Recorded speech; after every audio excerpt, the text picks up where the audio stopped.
YouTube, pedal time. I am using not my usual corker for this one. I'm using my PGM 30 because this is the Paul Gilbert JHS pedal with a trainer on it. Kind of looks like a Nike, but we're not wearing my Nike shoes just now. So yeah, so I'm not really sure what it is. We've got volume, mid, tone, mid frequency, push and drive. So what's push and drive? I don't know. Played through my orange. So bridge pickup. And this is the Steve Vai Evo set of pickups, so they're kind of weird sounding. Or the bridge is dead trebly. The neck is a bit more normal.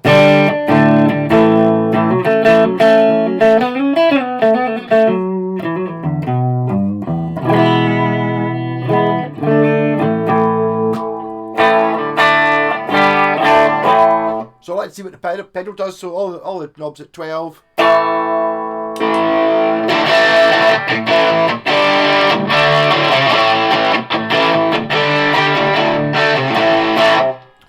I've got reverb on, a reverb pedal and nothing else apart from Paul Gilbert.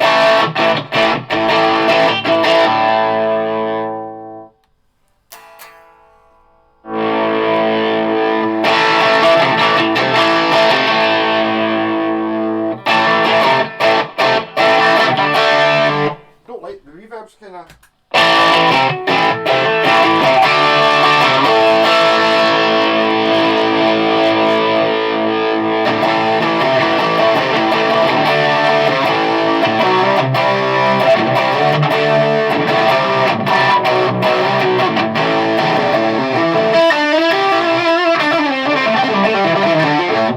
This might be very much a shreddy pedal. You know, you need kind of, if you're going to play, I can't play turbo fast, but if you can, you kind of need a very tight and focused note so you can hear them all. They don't all melt together, which is probably what the Steve Vai pickup's for, and probably what this pickup's for.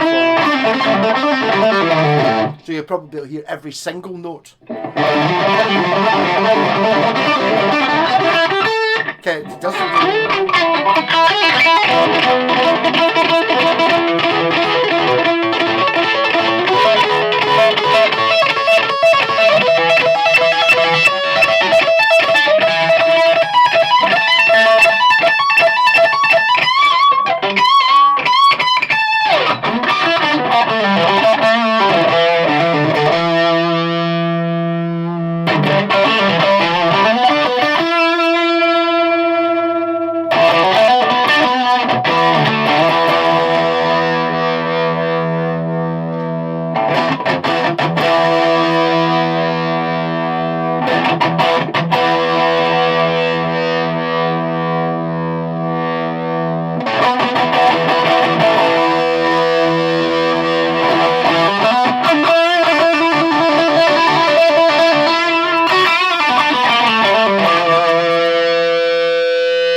Guitar just sounds pretty good, but the strings are absolutely knackered.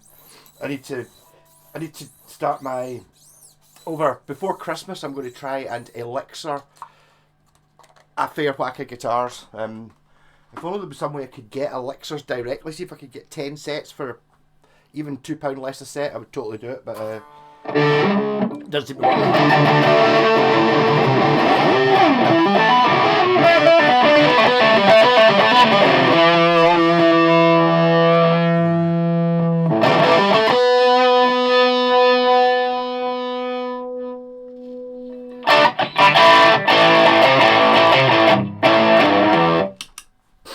Try it into the...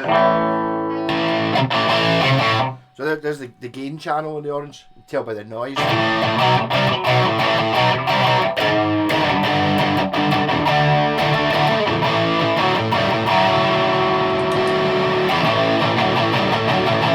I think maybe that's more what it's for us. We're going into a game work.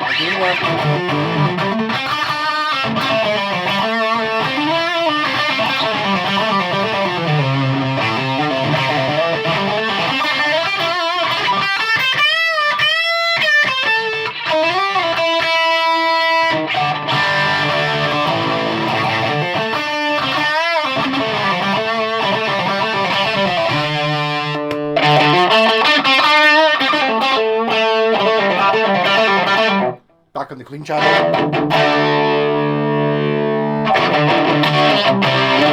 I think my problem here is this is quite a, well, it's not a subtle pedal, but the differences that it does, all the knobs are quite subtle. I am not really hearing it's got a sound and there's a slight variation in that sound rather than being lots of different sounds. Like, I'm not sure.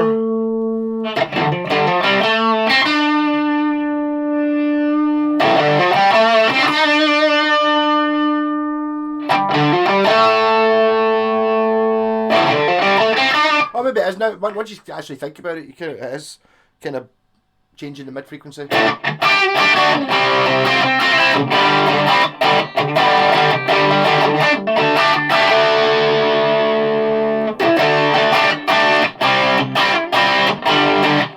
The problem is that the way this guitar's played just now, the bass and the treble are quite loud.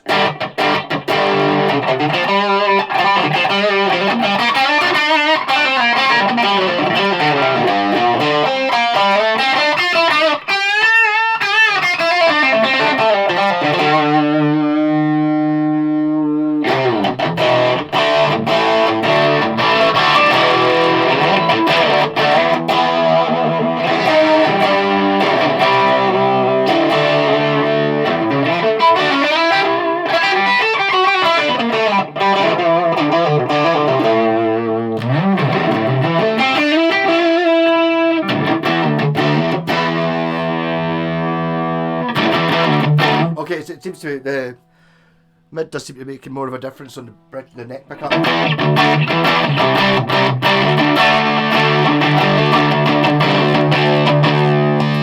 to the drive channel.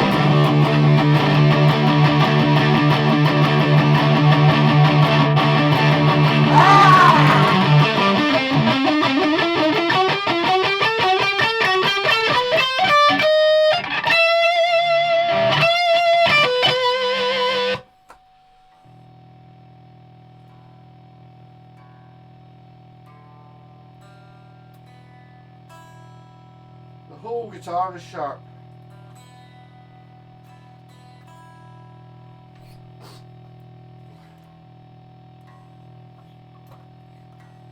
So I should have paused this. When I picked it up, it was in tune. I thought, here we go, but apparently the temperature has moved somewhat. Or the strings have bent because they're shite.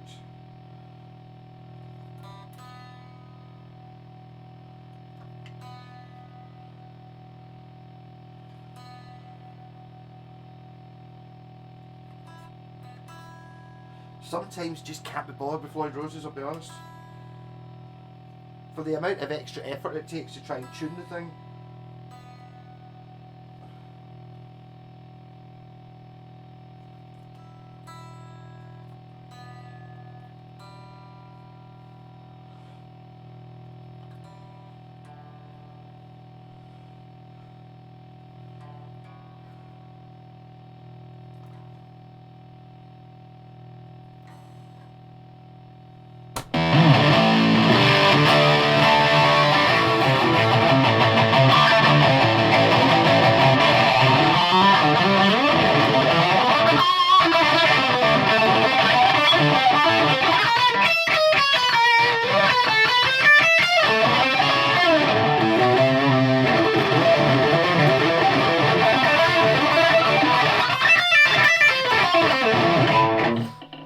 So I did learn something from the Paul Gilbert Intense Rock thing.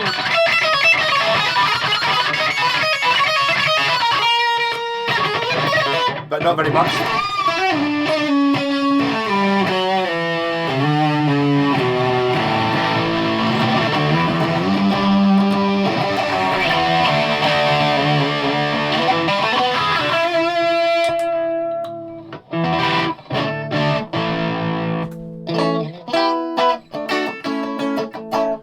on coil splitty sounds.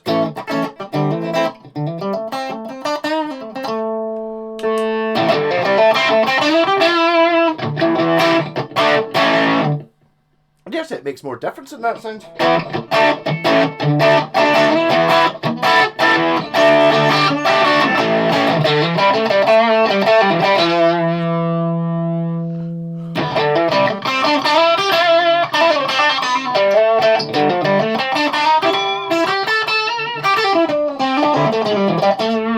Yes, I think this needs fidgeting with. I know there's an awful lot of, especially in a mix, that mid-frequency, the parametric EQ thing, or is that what it's called, where you can move the notch of where the middle is for cutting through a mix, is brilliant, and that's kind of where all the power of the sound lies. I had a Washburn that had a mid-boost circuit in it, which is kind of similar to what this is doing. So what I was noticing there was, like, didn't notice it so much with the distortion, with the humbucker. See, when you're on the single coils, like, most of the sound stays the same, but the bit in the middle moves, gets, you know, it can totally transform it, but the high end and the low end stay the same, which this pedal seems to be kind of doing. It's adding gain, but it's kind of keeping the same sound for here and here, but in the middle you can control it, which is the bit that you hear, sort of thing. Normally you would generally go, oh, it's too bassy or too trebly, rather than being, or not bassy or not trebly enough, rather than them being perfect. It's the mid that makes all the...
So, I mean, I don't know how much these pedals are. I don't think JHS are that bad for expensiveness. I mean, I don't think... Oh, no, maybe they are. I think they're maybe about 150 quid.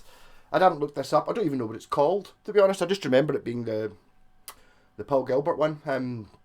It's kind of like a wee solo push or something like that, I think. But again, I'm just not... I don't think I'm technically proficient enough at fiddling with EQs and stuff like that to actually do it. I'd kind of like, you know, coming into these things with a... I'll just put all the knobs at 12.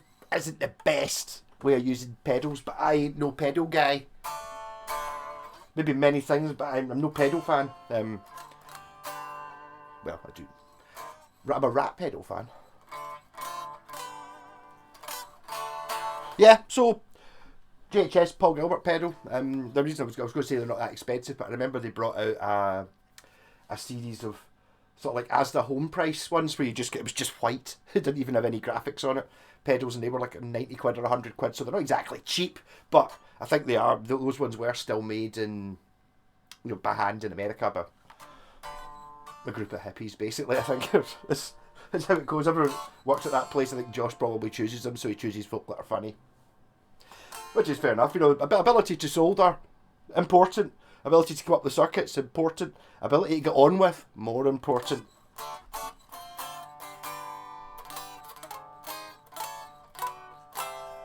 Yep.